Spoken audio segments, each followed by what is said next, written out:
Hello friends, welcome our channel MCQ centre.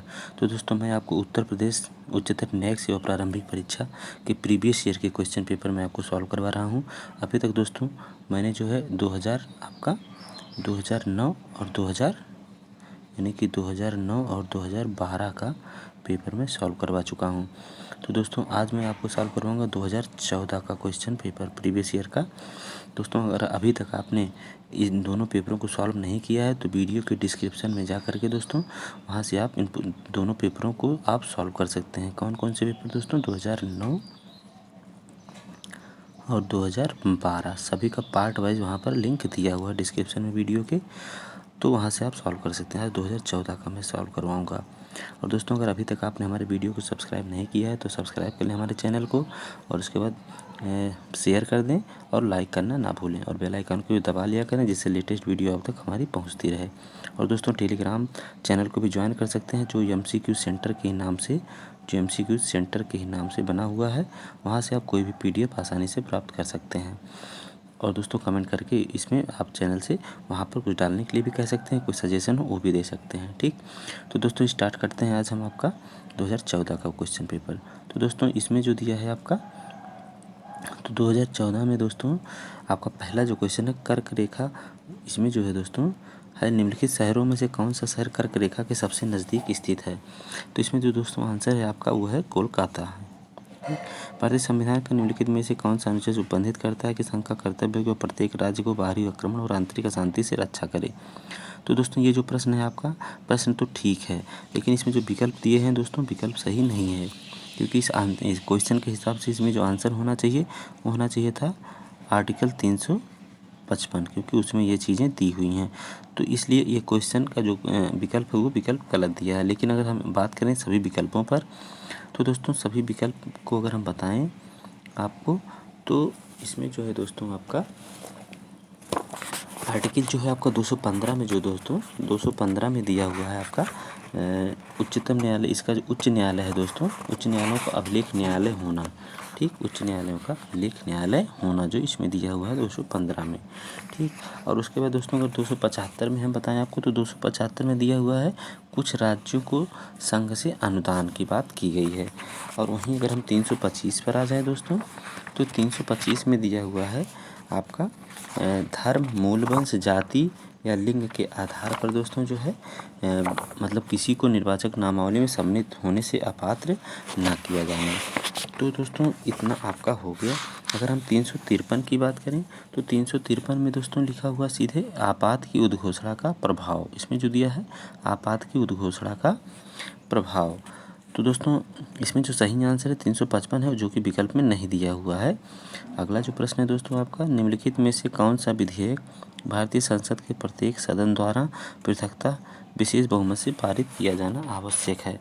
तो इसमें दोस्तों जो आपका सही आंसर है वो है आपका संविधान संशोधन विधेयक।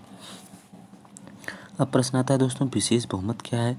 तो इसमें दोस्तों विशेष बहुमत का तात्पर्य है कि किसी भी सदन की कुल सदस्य संख्या के बहुमत से, किसी भी सदन की कुल सदस्य संख्या के बहुमत से प्लस उसके बाद बहुमत से तथा उपस्थित और मतदान करने वाले सदस्यों के 2/3 बहुमत से जब कोई विधेयक पारित होता है तो यह कहा जाता है कि विशेष बहुमत से वह पारित किया गया। और एक बात और आपको बता दें दोस्तों कि इसमें संविधान में 3 तरीके से किसी भी विधेयक को पारित करने का प्रावधान किया गया है। पहला साधारण जो बहुमत होता है, जो कि उदाहरण के तौर पर हम मान लें कि 100 अगर मेंबर हैं तो इसमें से अगर 51 मेंबर उसको पारित करते हैं तो इसको मान लिया जाता है कि बहुमत से वो पारित किया गया। दूसरा हमने विशेष बहुमत आपको बताया। तीसरा जो दोस्तों है वह कुछ अनुच्छेदों पर लागू होता है, तो उसमें है कि कुल जो विशेष बहुमत प्लस आधे से अधिक राज्यों का उसमें समर्थन होना चाहिए। अगला जो प्रश्न है दोस्तों नंदा देवी चोटी भाग है, तो जीएस का प्रश्न है दोस्तों ये है कुमायूं हिमालय का भाग है। अगला है new dimension of India's foreign policy के लेखक कौन है? दोस्तों करंट का क्वेश्चन था, जसवंत सिंह थे, इसका कोई मतलब नहीं है। अगला प्रश्न है ICC under-19 cricket world cup किस देश ने जीता? ये भी करंट का क्वेश्चन था, इसका कोई मतलब नहीं, लेकिन इसमें भारत ने जीता था उस समय। अगला प्रश्न है दोस्तों आपका निम्नलिखित में से कौन सबसे हल्की धातु है? तो इसमें हल्की धातु है दोस्तों जीएस का साइंस का प्रश्न है चांदी नाथुला दर्रा जोड़ती सिक्किम एवं तिब्बत को। अगला है निम्नलिखित में से विधेयकों का कौन समुच्चय बजट के साथ संसद में पेश किया जाता है? तो इसमें सही आंसर दोस्तों प्रत्यक्ष कर और अप्रत्यक्ष कर विधेयक। अगला है भारतीय संविदा अधिनियम के अंतर्निवीकरण का तात्पर्य है। तो इसका तात्पर्य है दोस्तों मूल संविदा के स्थान पर नए संविदा का प्रतिस्थापन। ये आपका दिया हुआ है आपका धारा 62 में दिया हुआ है, वहाँ पर आप देख सकते हैं। एक साक्षी जो बोलने में असमर्थ है खुले न्यायालय में लिखकर साक्ष्य दे सकता है, इस प्रकार दिया गया साक्ष्य होता है। यह दोस्तों मौखिक साक्ष्य माना जाता है। डी सही है। ये दिया हुआ है एविडेंस एक्ट की धारा जो है एविडेंस एक्ट की धारा 119 में ये दिया हुआ है, इसको आप देख सकते हैं। वादी द्वारा प्रतिवादी को दस्ती समन दिया जाता है, अर्थात दोस्तों ये कहाँ पर दिया हुआ है? तो ये दिया हुआ आदेश 5 नियम 9 का में दिया हुआ है। दस्ती समन क्या है दोस्तों? दस्ती समन का तात्पर्य है कि न्यायालय जो है वादी को समन दे देती है सीधे प्रतिवादी पर तामील करने के लिए, ना कि वो अपने अधिकारियों के माध्यम से तामील करवाती हो या कुरियर या पोस्ट जो भी और भी मेथड दिए गए उसके माध्यम से नहीं, बल्कि यहाँ वादी को समन दे दी थी कि वो जाके सीधे प्रतिवादी पर तामील करे यानी उसे रिसीव कराए। अगला जो प्रश्न है दोस्तों, का की अंगूठी जो का के कब्जे में नहीं है, का की सम्मति के बिना खा इस आशय से उठा लेता है कि जब तक का इसके बदले खा को धन नहीं दे देता खा दोषी है। तो इसमें दोस्तों आप देख रहे हैं कि यहाँ पर एक चीज़ बस अलग है कि उसके कब्जे में नहीं है, का के कब्जे में यहाँ पर नहीं है। अगर कब्जे में होता दोस्तों ये चोरी हो जाता, कब्जे में नहीं है इसलिए दोस्तों ये आपराधिक संपत्ति के आपराधिक दुर्विनियोग का ये है। लेकिन दोस्तों ये पूरा जो इलस्ट्रेशन है ये जिसने भी क्वेश्चन बनाया है इसमें थोड़ा सा इसको मोल्ड किया हुआ है, और सभी इसमें जितने भी एसेंशियल हैं सब चोरी से मिलते हैं कि सम्मति के बिना आशय से, ठीक, और जब तक कि उसे ना दे दे उसे धन नहीं दे दे तब तक वो उसको रखे रहे। तो दोस्तों जबकि संपत्ति के आपराधिक दुर्विनियोग जो कि धारा 403 में दिया हुआ है और चोरी आपका 378 में दिया हुआ है, तो दोस्तों इसमें जो है 403 में ऐसा कुछ भी नहीं कहीं है, उसमें बस यही है कि अगर कोई व्यक्ति अगर कोई संपत्ति पाता है बेईमानी से उसको अपने लिए इस्तेमाल कर लेता है तो आपराधिक संपत्ति के आपराधिक दुर्विनियोग का दोषी होगा। जैसे मान लीजिए कि कोई व्यक्ति रास्ते में जा रहा है, उसे वहाँ पर मान लीजिए कि गिरा हुआ रुपया मिला, तो रुपये को उठा लेता है तब तक वह किसी भी अपराध का दोषी नहीं है। लेकिन जो ही उस रुपये को बिना ये पता किए हो कि वो किस व्यक्ति का है उसको अपने लिए इस्तेमाल कर लेता है, तब वह संपत्ति के आपराधिक दुर्विनियोग का दोषी हो जाता है। तो इसीलिए यहाँ पर दोस्तों वह इसलिए बस रखा हुआ है कि जब तक उसको पैसा ना दे दे। तो यहाँ पूरा लक्षण चोरी के अपराध से मिल रहा है, लेकिन दोस्तों चूँकि कब्जा में नहीं है, क्योंकि चोरी के अपराध के लिए जिस व्यक्ति की संपत्ति उसके कब्जे में होना जरूरी है, तो इसलिए यहाँ पर आंसर संपत्ति के अपराध दुर्विनियोग माना गया इसका आंसर। तो अगला प्रश्न है दोस्तों, मजिस्ट्रेट सीबीआई अन्वेषण का आदेश नहीं दे सकता या किस बात में धारित किया गया? तो यह दोस्तों जो इसका आंसर जो है आपका ये आंसर है आपका सी। इसमें भारत संघ बनाम प्रकाश पी हिंदुजा के केस में ये कहा गया। तो ये दोस्तों आपका है 14 का सी। अगला जो प्रश्न दंड प्रक्रिया संहिता की धारा 82 के अंदर उद्घोषणा उन व्यक्तियों के विरुद्ध जारी की जा सकती है जिसके लिए वारंट जारी किया जा चुका है, इस प्रकार उद्घोषणा जारी की जा सकती है। तो इसमें दोस्तों आंसर जो आपका है वो है अपराधी के विरुद्ध। अगला जो प्रश्न है दोस्तों, निम्नलिखित में से कौन वितरणात्मक न्याय और विशुद्ध न्याय में अंतर बताया है? तो ये दोस्तों आपका सही आंसर है इसमें जॉन ऑस्टिन। अगला है भारतीय दंड संहिता की धारा 195 का जो दंड विधि संशोधन अधिनियम 2005 और अंतर स्थापित किया कि किसी व्यक्ति को मिथ्या साक्ष्य देने की धमकी देना दंडनीय बनाया गया है। तो इसमें दोस्तों सही उत्तर जो है आपका 7 वर्ष तक के कारावास या जुर्माना या दोनों से। इसके दूसरे खंड में दोस्तों इस सेक्शन के दूसरे खंड में बताया गया है कि अगर जिस व्यक्ति के विरुद्ध ये मिथ्या साक्ष्य दे रहा है अगर उसको मृत्यु दंड से दंडित किया जाता है या कारावास से या किसी भी दंड से दंडित किया जाता है, तो जो व्यक्ति मिथ्या साक्ष्य दे रहा है वह भी उसी दंड से दंडित किया जाएगा। तो दोस्तों यानी कि अगर मृत्यु दंड से वो दंडित किया जाता है व्यक्ति जिसके विरुद्ध उसने मिथ्या साक्ष्य है, तो मिथ्या साक्ष्य देने वाला भी मृत्यु दंड से दंडित किया जाएगा। अगला जो प्रश्न है दोस्तों आपका, ए एवं बी दोनों नवयुवती एक दूसरे से लड़ती हैं। ए ने ब्रेड से बी के चेहरे पर हमला किया, इसके फलस्वरूप बी के गाल पर निशान पड़ गया। ए ने अपराध कारित किया। तो इसमें दोस्तों है आंसर है उपाधि। इसमें दोस्तों चूँकि मान लीजिए उसने खाली चेहरे पर उसके सिर्फ दाग पड़ा था थोड़ा सा, तो इसलिए यहाँ पर ये जो घोर अपराध का अपराध नहीं बनता, क्योंकि जब तक चेहरे का पूरी तरीके से विद्रूपीकरण ना हो गया हो तब तक घोर अपराध नहीं बनता है, यानी कि घोर उपाधि का अपराध नहीं बनता है।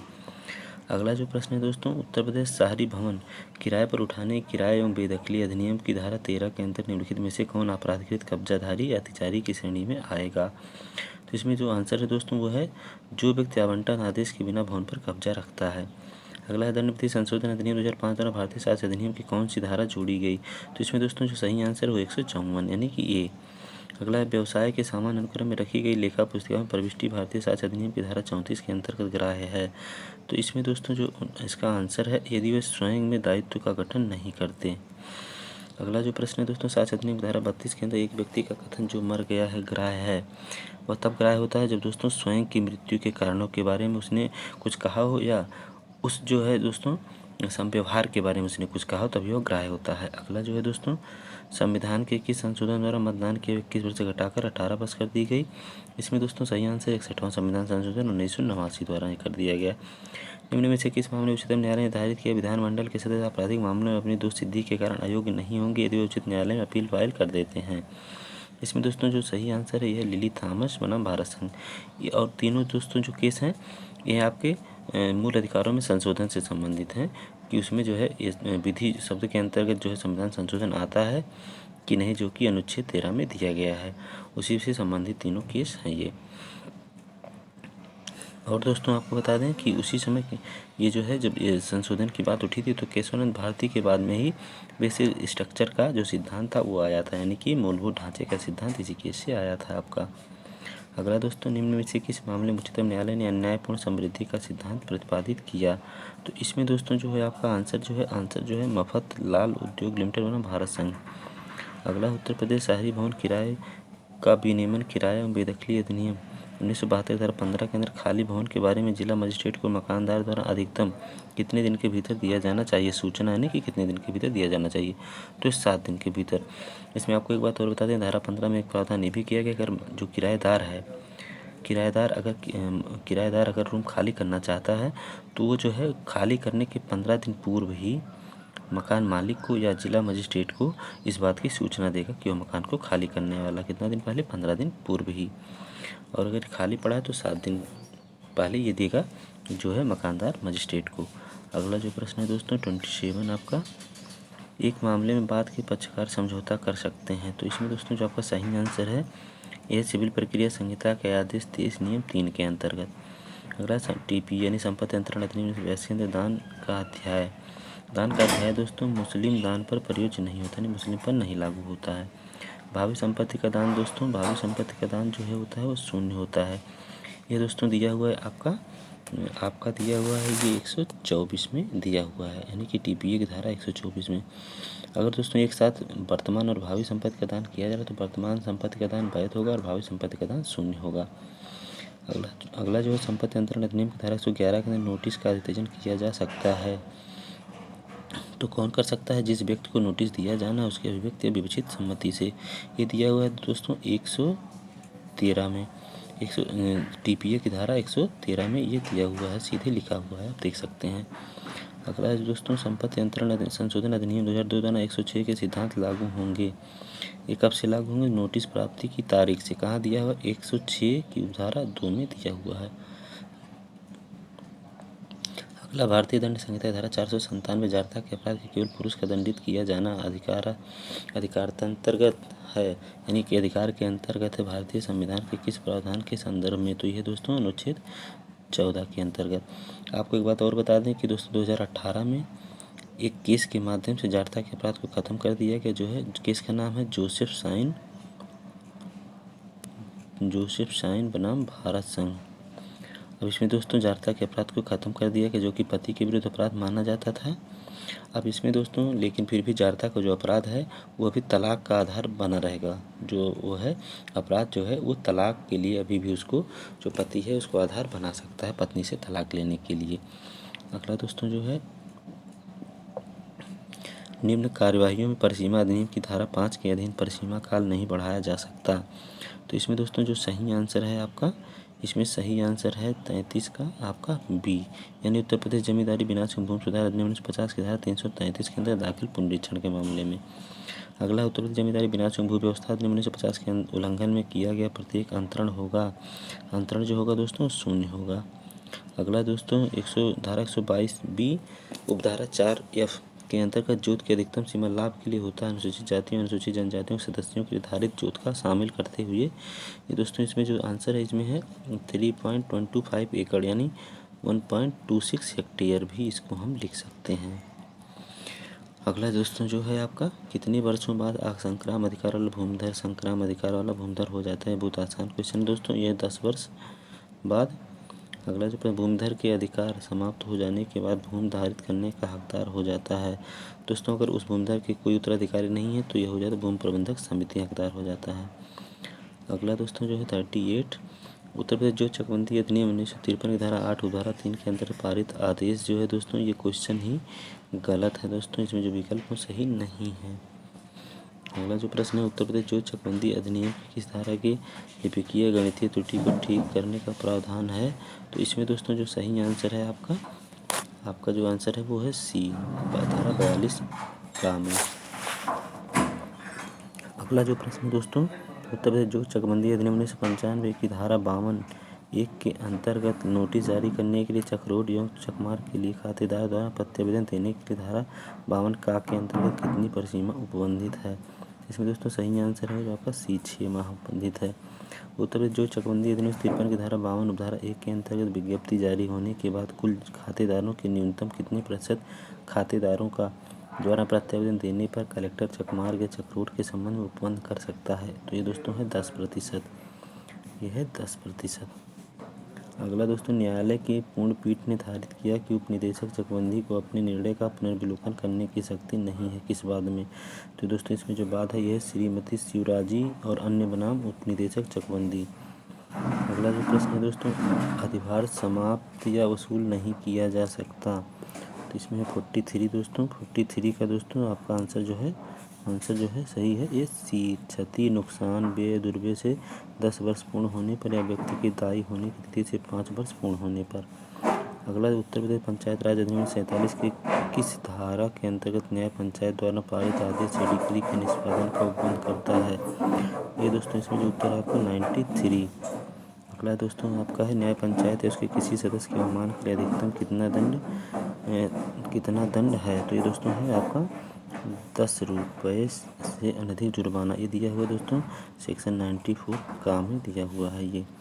अगला दोस्तों है उत्तर प्रदेश पंचायत अधिनियम 1947 के किस धारा के अंदर ग्राम पंचायत के सदस्य एवं सेवक भारतीय दंड संहिता के 21 के अंदर लोक सेवक हैं। तो ये इसका आंसर दोस्तों धारा 28। अगला दोस्तों जो प्रश्न है आपका वो है 47 उत्तर प्रदेश पंचायत राज अधिनियम 47 की धारा 32 के अंतर्गत गाँव सभा को बैठक के लिए नोटिस दिया जा सकेगा। तो इसमें दोस्तों 47 का जो आंसर है दोस्तों वो है 15 दिन पूर्व, बैठक की तिथि के 15 दिन पूर्व यानी डी। अगला दोस्तों भारतीय संविधान प्रस्तावना में सबसे पहले संशोधन हुआ 42वें संविधान संशोधन द्वारा। इसमें जोड़ा गया पंथ निरपेक्षता समाजवाद और अखंडता सब जोड़े गए। अगला भारतीय संविधान की 8वीं अनुसूची उपबंधित है 8वीं अनुसूची उपबंधित है आधिकारिक भाषा से दोस्तों यानी डी विकल्प सही है। उच्चतम न्यायालय प्यून जिससे तात्पर्य है दोस्तों ये इससे तात्पर्य साथी न्यायाधीश से। अगला दोस्तों हिंदू विवाह अधिनियम की धारा 12(1) का संबंधित है। तो दोस्तों संबंधित है आपका नपुंसकता से। अगला दोस्तों गर्भवती स्त्री शादी के समय अपने गर्भधारण के बारे में छिपाकर विवाह करना यह आधार होता है दोस्तों शून्यकांडीय है ये दिया है सेक्शन 12 में। ये दोस्तों शून्यकांडीय है सेक्शन 12 में इसमें हिंदू विवाह अधिनियम में दिया हुआ है। अगला दोस्तों तो है 52 तक ही है। तो दोस्तों उम्मीद है कि आपको वीडियो पसंद आया होगा। दोस्तों अगर अभी तक आप हमारे चैनल को सब्सक्राइब नहीं किया तो सब्सक्राइब कर लें, लाइक कर लें, दोस्तों के पास शेयर जरूर कर दें। और आप हमारे टेलीग्राम चैनल को भी ज्वाइन कर सकते हैं जो कि MCQ सेंटर के ही नाम से बना हुआ है, उसको ज्वाइन सकते हैं। वहाँ से आप PDF कोई भी प्राप्त कर सकते हैं। तो दोस्तों आज के लिए इतना ही, नमस्कार, धन्यवाद।